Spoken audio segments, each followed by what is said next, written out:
As the Greensboro City Council member Zach Matheny put it, Sergeant Nix cared about his community and he loved his family 10 times more than he even loved his community. So I hope that they can feel his arms wrapped around them. Sergeant Nix upheld his oath to protect and serve even when he wasn't in uniform. He exemplified what it means to be an exceptional law enforcement officer. And he made the ultimate sacrifice.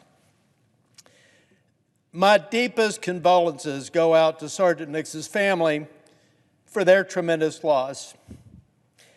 And my condolences go out to the community of Greensboro, which lost one of their finest and most decent public servants.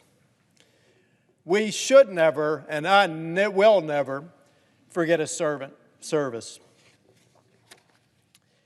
But Mr. President, as sad as another example of a senseless killing of a law enforcement officer is, I want to take a moment to discuss on this floor Congress's role in supporting law enforcement.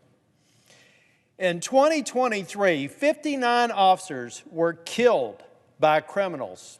379 officers were shot in the line of duty, which the National Fraternal Order Police justly calls a stain on our society. Unfortunately, this outcome should not be surprising. We have shamefully seen a rise in law enforcement, anti-law enforcement sentiment from fringe voices who espouse radical concepts like abolishing the police.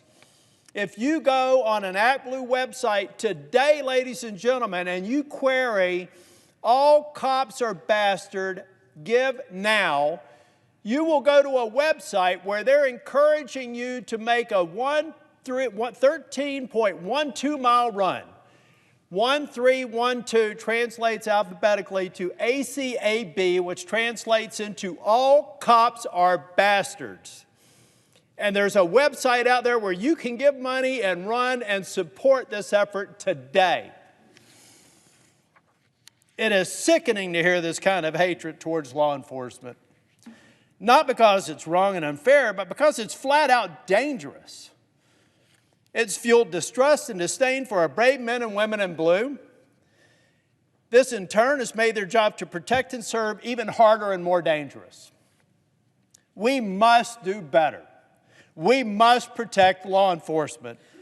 That is the reason I introduced the Protect and Serve Act last Congress. It makes it a federal crime to knowingly or attempt to cause bodily injury to a law enforcement officer.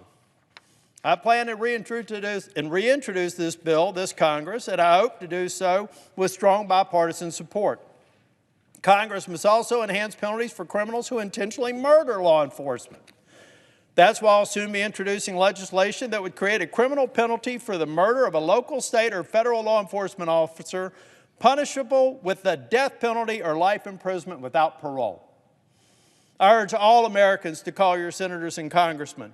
Tell them that you want to protect law enforcement officers by enhancing the penalties for criminals who target them.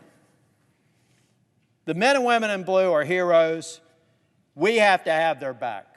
And like Officer Nix, I want every single officer to know I'm going to do everything I can to help protect them. Thank you.